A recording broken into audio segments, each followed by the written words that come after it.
Good evening, all you cool hip cats. I'm Dora Som, Performing Arts Librarian at the Greenwich Library. Welcome to tonight's presentation of A Night with Jazz with Friends, virtual style. Tonight's performance consists of an 18-karat recorded performance featuring the Matt and Luke Marantz Quartet, featured just for us, recorded just for Greenwich Library. We are so excited to be able to bring this young and super talented quartet to our virtual stage all the way from Brooklyn, New York. Thank you to our guest musicians, and thank you also to our guest moderator, Nate Chinen, who you will be meeting in a moment. Thank you, of course, to the Friends of Greenwich Library for sponsoring this wonderful event. And thank you to all of our attendees for spending your Thursday evening with us. Before I introduce Nate Chinen, here are a few reminders about tonight's program. This program is a webinar format of Zoom. All attendees are in listen and view only mode.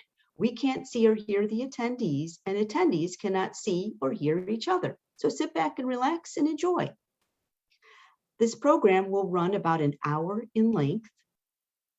This program will be recorded and will be available on our Greenwich Library YouTube channel for a limited time, and it will be available as soon as the recording is available.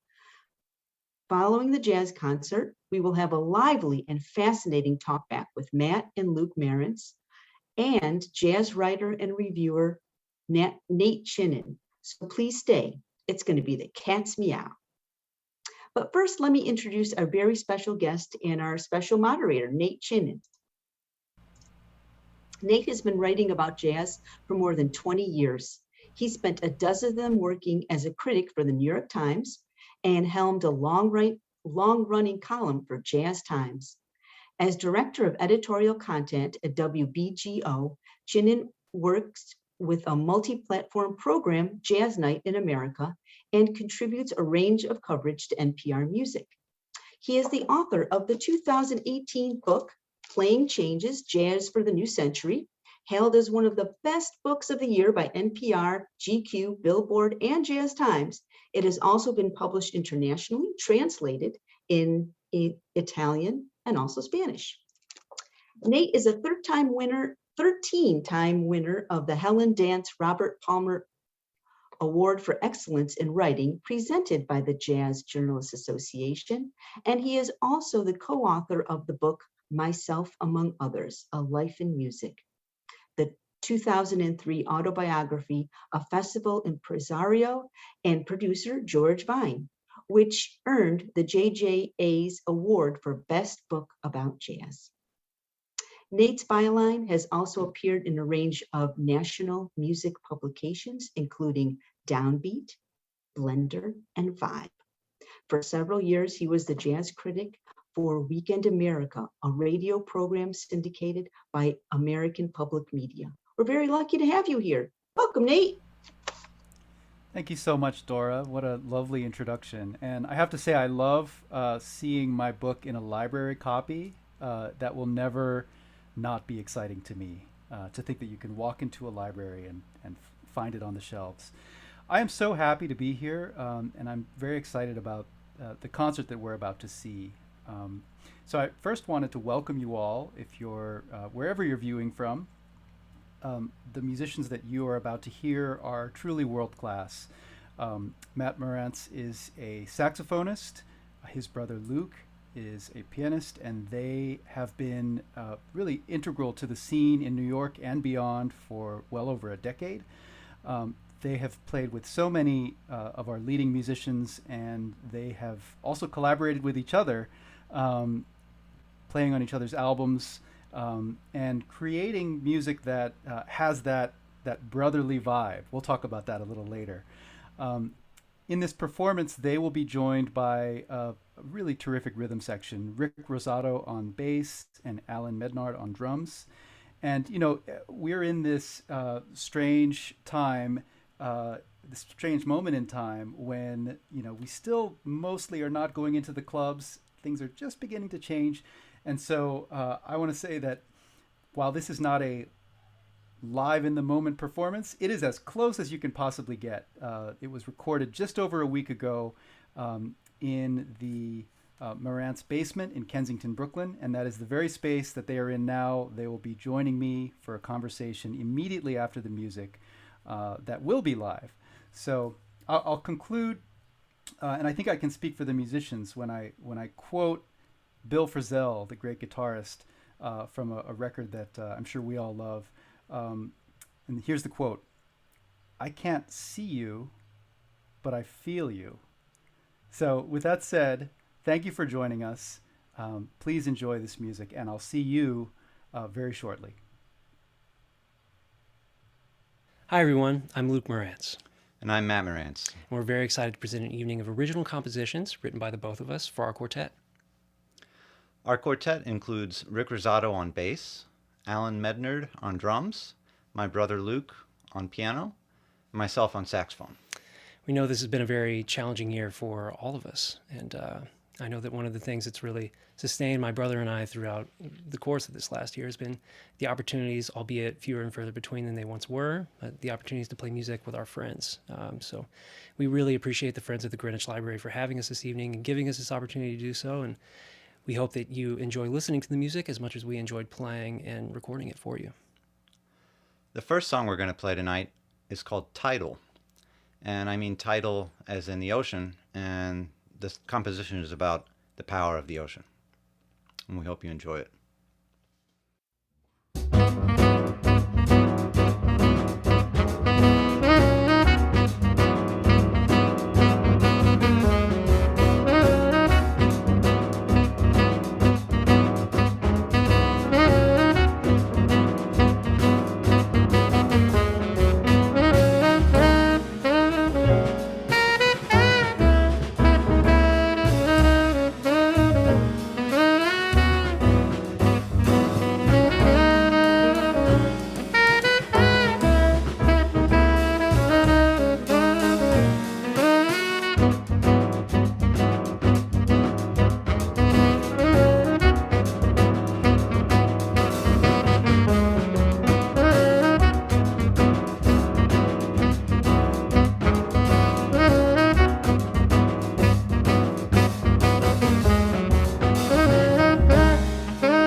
The song that you just finished listening to is a composition of mine that doesn't yet have a title, but I know what it's about. Oftentimes when my brother or I go out of town to do a tour or some such thing, our mom likes to come and stay in one of our apartments. And one of these times when I was out of town, my mom and my brother went to the Prospect Park Zoo. And when I talked to both of them on the phone, they told me that an animal that I needed to go and meet right away when I got back was a very special cat called a palace cat. And I did that right after I got back. I went to the Prospect Park Zoo for the very first time, and I met, there's, I think, 3 palace cats at the Prospect Park Zoo. And it was a very mystical experience getting to meet these cats. I highly recommend looking them up on the internet. They're known as the world's most expressive cat. And I fell so in love with these cats that not only did I write this song for them, but I named my entire band after these cats. Not this band, but my own personal band. So go check out the Palace Cats. The next song that we're about to play is a song called Summer Storms. I wrote this one on my first summer staying in New York City. I moved here a little over 5 years ago, and my brother and I at that time were trying to record another project that we have, an electric band. And I was really struggling writing for this band at the time, and I'd really only written acoustic music up to that point. And my brother suggested that I write the music instead of on the piano, which I usually do. He suggested that I write it on the Rhodes instead, which is an electronic piano. And this was the first song that came out of that, the first of many that I've written on the Rhodes since then. So I hope you enjoy it. This is Summer Storm.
The last song that you heard is called Waltz Number 2. And so far I've written 2 waltzes, and that's the second one. That song was written on my friend Glenn Zaleski's piano while I was taking care of his cat. And I just felt inspired to write a song while I was there that day. So on the off chance that you're watching, Glenn, I wrote that song on your piano. And the guys really played a great version of it. That's one of my favorite styles to play. 3/4 never really gets old to improvise with. And so this has been a lot of fun. We've really enjoyed getting to put this concert together for you. And even though it couldn't be in person, we hope you feel like you were there. And we're going to end the concert now with a song that I wrote for one of my favorite films, which was, if I'm not mistaken, Steve Buscemi's first film that he wrote and directed, called Trees Lounge. And we hope you enjoy it.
All right. I hope you're applauding at home. That's been one of my customs during this pandemic is you applaud the live stream. You know, certain customs must be preserved. But what a beautiful set. And I'm so pleased to be joined here and now by the two band leaders, brothers, Luke and Matt Marantz. Hey guys. Hi. Hey Nate. Thank you for sharing this performance, and thank you for being here. You are actually in the space where this concert was filmed, right? Yeah. I wanted to ask, you know, during this time, a lot of musicians have had to pivot to video, so to speak, and learn new languages and sort of figure out how to become broadcasters in a sense. And I wonder how that was for you. You know, were you doing a lot of live streams before this presentation, and is that a natural transition for you? Well, got a little bit of video before all this. I took pictures. Hold on a second, Luke. It sounds like your mic might not be picking you up. Oh, okay. Let's see. How is this, Nate? Can you It's hear much us? better. Much better. Yeah. Yeah, I take pictures in addition to kind of I visit. Before I moved to New York, college in Boston, right? School, and so the video was sort of a natural transition from that, but really I feel like over the years, how do you really discipline put a number on it, but everything I had.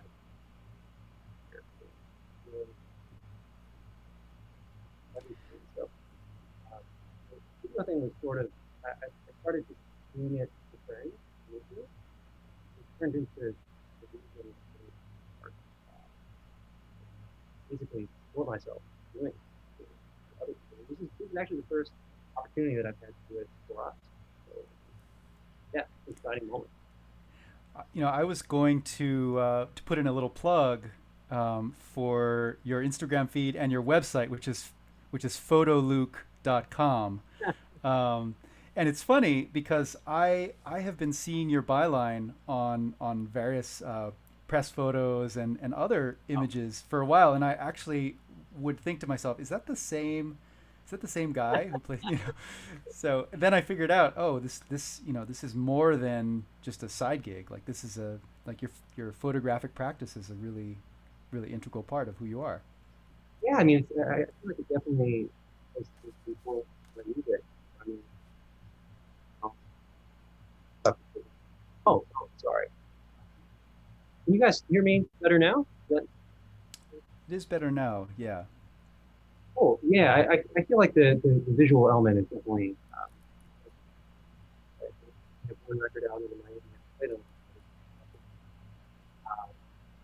The record that I have out under my own name is really based on a film that hasn't been made yet, but will be made at I'm thankful to be able to support myself a little bit, certainly over the course of You know, in each of your bios, there's a reference to where you come from and the fact that, you know, you were educated at the famous Booker T. Washington High School for the Performing Arts in Dallas. And, you know, people who know that name tend to know, oh, this is where Erykah Badu went to school. It's where Norah Jones went to school, and Roy Hargrove. What not everyone knows is that the greatness of this institution, especially for jazz musicians, owes a lot to your father. And so I wanted to ask about your experience going through Booker T with your father Bart as, you know, this really sort of monumental figure in that program. And I know that your mother is also an accomplished musician. But, you know, what was it like to be a Marantz at Booker T? What was that experience like for you? Well, I did it first, so I guess I'll talk about it first. First of all, I wanted to make sure that you can hear us. Is that a problem? It appears. You can hear us better now? It's much better now. Yeah. Oh, okay, Yeah. sorry about that. So yeah, I mean, I guess it was the year 2000. I started going to high school there with my dad and our dad, and he happens to be both of our dads. And yeah, I mean, I was really into the idea because I was already like totally hooked on saxophone. I was like super into it from like age 12. I was really excited about saxophone. And that's kind of, I knew that that was what I wanted to do already. So the opportunity to go somewhere that wasn't just a generic high school music program, it was almost like college light. And it was pretty serious to us at the time, although looking back on it, it probably wasn't that serious. But you know, we took it seriously, and I was really into it. And what was cool is that I had peers who are now still some of my musical peers. Um, some guys that I met there who were already really talented, and everyone kind of drove each other and egged each other on to get better. And it was really helpful. I think my dad, what he was really good at was talent scouting. I guess you could say he was kind of like a really good scout for a baseball team at a high school program or something. He knew how to pick guys and put them together and then just kind of let them do their thing and teach each other and get better together. And he was also really organized with like concerts. There was never any like dead air or like tunes that just fell apart or anything. Like he was really good at organizing us and making us be professional and on time to things. We were always gigging, and believe it or not, like he just had us on like a million background gigs, so we got like professional experience. But I guess he's watching right now, so I can't tell everyone how hard it was sometimes, but it was hard because it was like a lot of pressure, and also your dad was kind of like the football coach, and you were like on the team, so there was a lot of stress sometimes.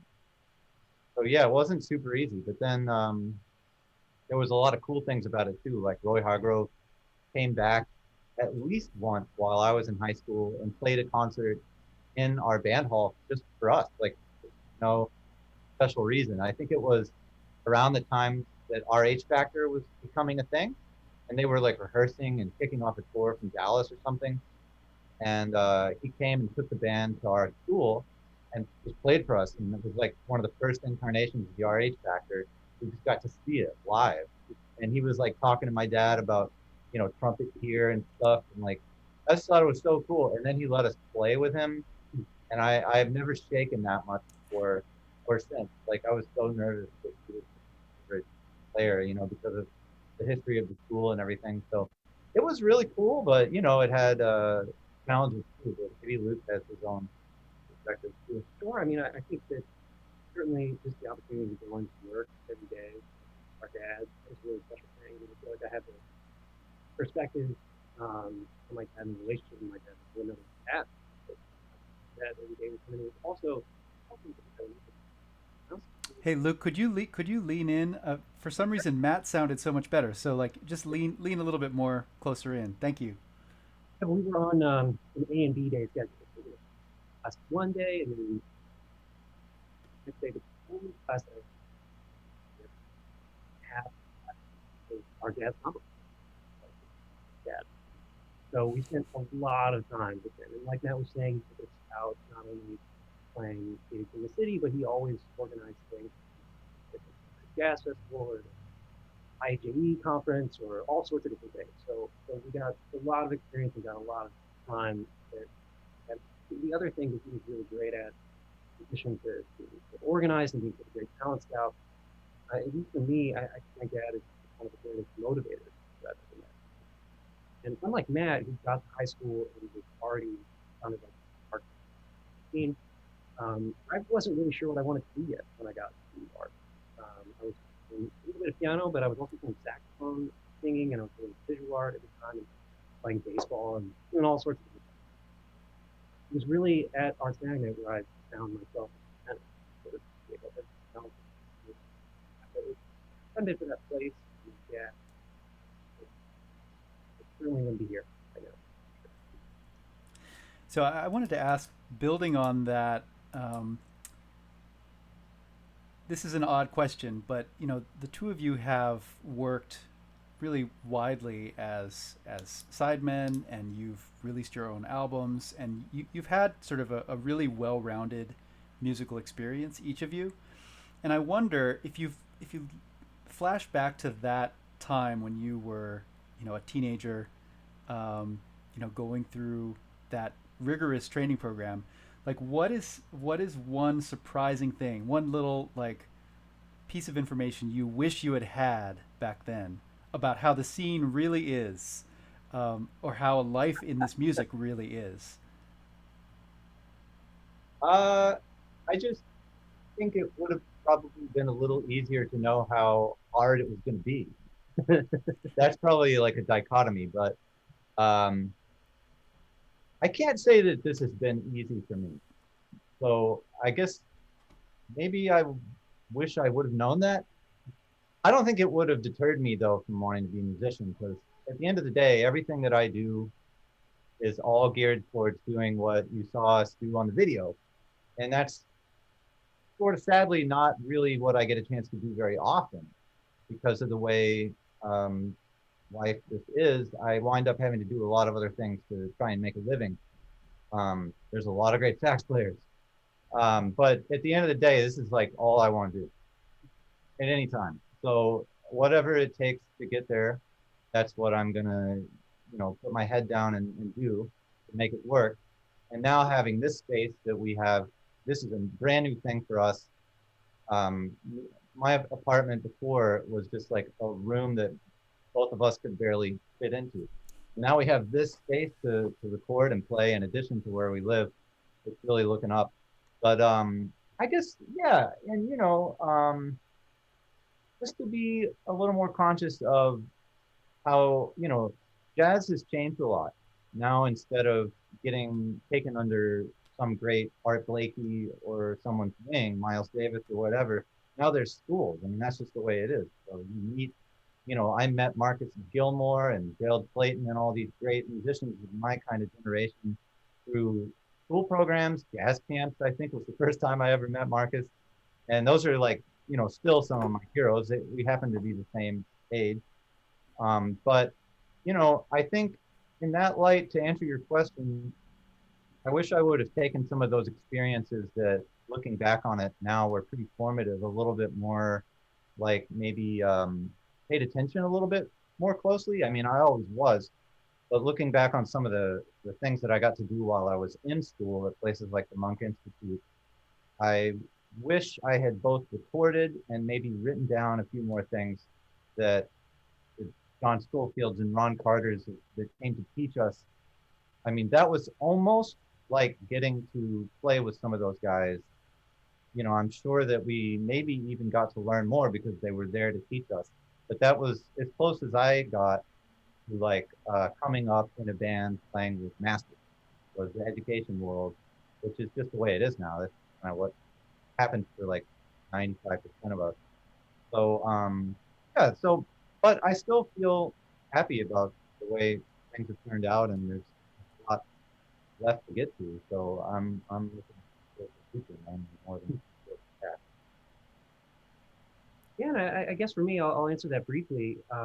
It's I guess not all that dissimilar from Matt's answer, but it's just something that I think has been very interesting to learn the older that I've gotten. Like when I was in school, I was really lucky to get to take piano lessons with Fred Hirsch and Jason Moran at the same time, which was amazing. I mean, I grew up listening to both of those guys. And to get into school and to see Fred there sometimes as early as 7 in the morning, coming straight from New York, and at that time he had just come out of coma, so he wasn't doing all that well. And Jason would come and spend all day with us too. And I didn't really realize at the time, but I think when I got out of school, I started to understand, when you're in high school and you're in music school, or you're just getting a music education, it's sort of all about music.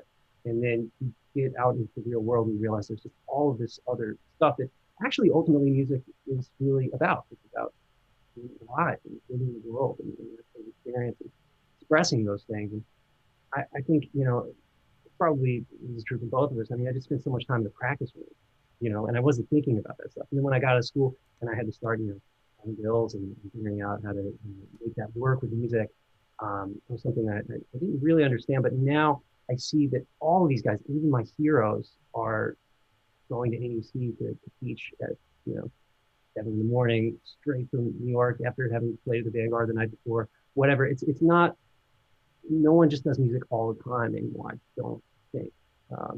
And yeah, that's something I kind of wish I'd had a little bit more insight Yeah. about. I think it's, you know, it's interesting to hear you both say this because I know that I've been in a classroom when an older musician who's been around the block, someone like a Dave Liebman, you know, will tell a room full of students some version of what you said, you know, in maybe a more gruff and less contemplative way. And the interesting thing to me about it is that young musicians, you can say that, but it's such a Herculean task just getting your vocabulary together and getting your sound together. You know, it's so hard that, like, how can you possibly look beyond that and think about all of these other considerations? And yet both of you are saying, no, really, this is important to understand that it's a piece of the puzzle. Well, yeah, I will say I think that the biggest thing, and that's something I really appreciate my dad for. We could talk in our classes about, you know, Freddie Hubbard or any number of people, but I specifically remember a story about Freddie Hubbard. And Dad, it was maybe with Curtis Fuller or someone like that they were shedding, and Curtis was like, Freddie, I'm really hungry, and Freddie would just be like, just keep practicing, you know. Maybe they had bread for food or whatever it was, but it's really instilling that you do this ultimately because you love it or you don't have a choice, you know, but do it. And I think it's just it looks a little different now than maybe it used to when we were growing up. We were kids, Roy Hargrove was in high school and then he moved to New York and he just got a deal on Blue Note, and that's kind of what I thought. You know, so, it's different now, but the music is still less vital.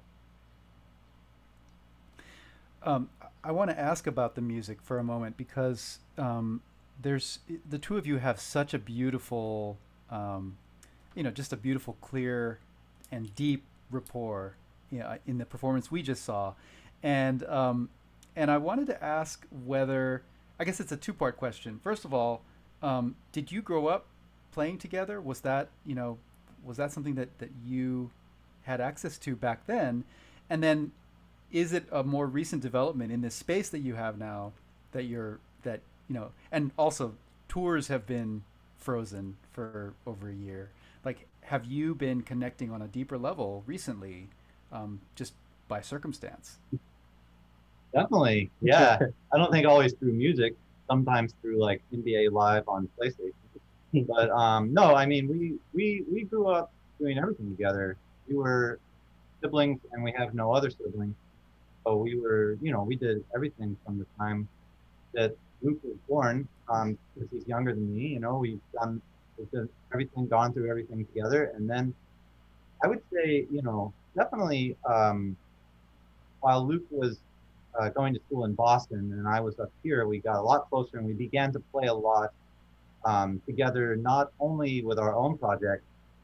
I would say like that was probably the least amount of playing that we did together. We played a lot at this club called Wally's, which is in Boston, and it's like a long-standing kind of, I don't know if you call it kind of a proving ground or something, where people kind of that are going to school in Boston a lot of times will end up doing a gig there for like long term. It's something that doesn't really happen here. But Luke was in the house band there with Jason Palmer, the great trumpet player, for I don't even know, like 5, 6, 7 years or something like that. And because of that, Jason, you know, he plays with Mark Turner and a lot of people that were taken out of town. A lot of times the gig would get passed off to either Luke or a friend of ours, and I would come up and do it. And we played so many weekends, all weekend at Wally's, and got to know each other musically probably during that time most, I would say. And then from there, yeah, as soon as Luke moved to New York, we were doing gigs together, and I started calling him to my band. And because I've been here for almost 20 years now, I already, was kind of, some of those clubs are gone now, but I had relationships with people that book clubs here, where I was able to have my own band sometimes, once or twice a year. And I started calling Luke to do those gigs, and he did a great job. And we kind of kept playing together in various capacities. But actually, this is kind of the beginning of us co-leading an acoustic band together. We haven't really done that,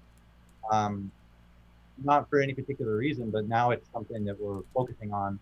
And this is kind of a really good way to kick that off, actually. I guess it's a little late since I'm in my mid-30s that we start doing this already, but this was really helpful. It helped us realize that we need to do this more.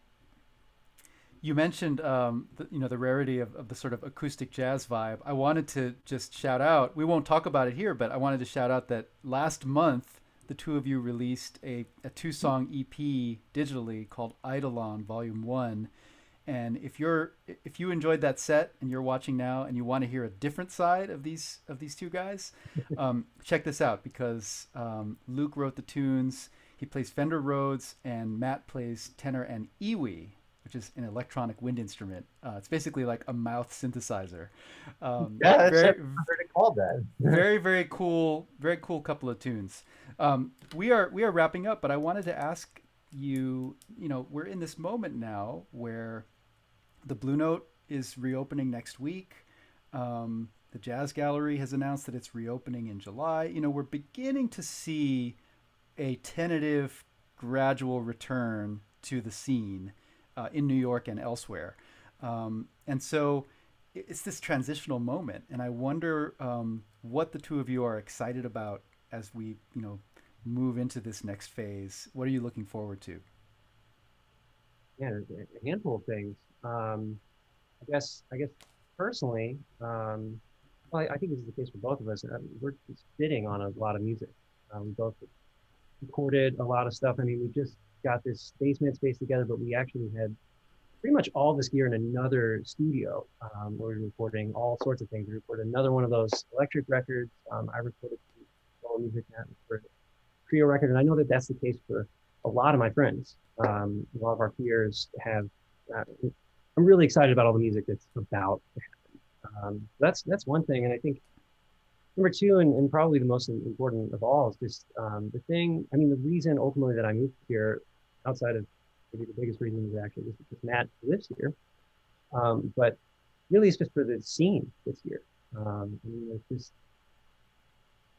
pretty much anything you want to do, you can do here. Any type of music, the most specific thing, you can find other people that are just as into that as you are. And I think the energy of that, like people just before all this happened, if I didn't have a gig, I was going to see pretty much every night. I know that that's for me been creatively a really important. Like I feed off of that. So I just can't wait to go and play again. Recordings and just being in that again. I think it's going to be something that I already really appreciated and was excited about before, but I'm never going to. I agree 100%. That would have been my answer too. Matt, do you want to add anything? Yeah, similarly, I'm also just looking forward to, one of the things that didn't really happen that often with COVID was just jamming. That's like how I stay in shape a lot of times, because you can sit around and practice all day, but unless you're exercising that actual creative muscle where you're really trying to improvise with other people in real time, that can get rusty. And so you can sit around and play scales all day, but creative, like really fast brain synapses that have to happen for you to be able to like feel good about a solo that you took. It's something that happens in practice. Like, I think of music a lot of times like a doctor has a practice. Like you have to keep it up with other people and play with them and, read and work on things together to stay in shape. So I really miss that. And that's definitely starting to happen again. People are all getting vaccinated and down to get together and have, private jams. And likewise, I'm looking forward to going out and seeing people, because, I mean, it's a very social music, I think. And, without that, you can't just experience music on screen all the time and without anyone next to you. That's just like really bad for your psyche. So, you could go totally nuts. So I really miss going to hear people with friends and running into people that I know and like at concerts and experiencing those concerts with them and just hanging with musicians. I mean, that's like spiritual to me. Yeah. So like that's not happened for like a really long time. So I'm looking forward to doing all that. I will say amen and amen. And the only thing I'll add is that, yeah, it's tough to experience music through a screen, but I speak for everyone who tuned in tonight. We are very grateful that we had that opportunity tonight, because you and the band put together a really special set, and it was beautiful. So I want to thank both of you so much for this performance and this conversation. For those of you watching, you can learn more about each of these fabulous musicians. Go to mattmarantz.com or luke.com. You can also look them up on Bandcamp. Definitely check out that Eidolon Volume 1. And so, yeah, I want to thank the guys. And I also, of course, want to thank the Friends of Greenwich Library for organizing this wonderful event. And finally, thanks to you for joining us. Hope you enjoyed the music, and I hope to see you out there in real space and time at some point in the near future. Good night. Awesome. Good night. Thanks, Thanks, everyone. Nate. Thank you.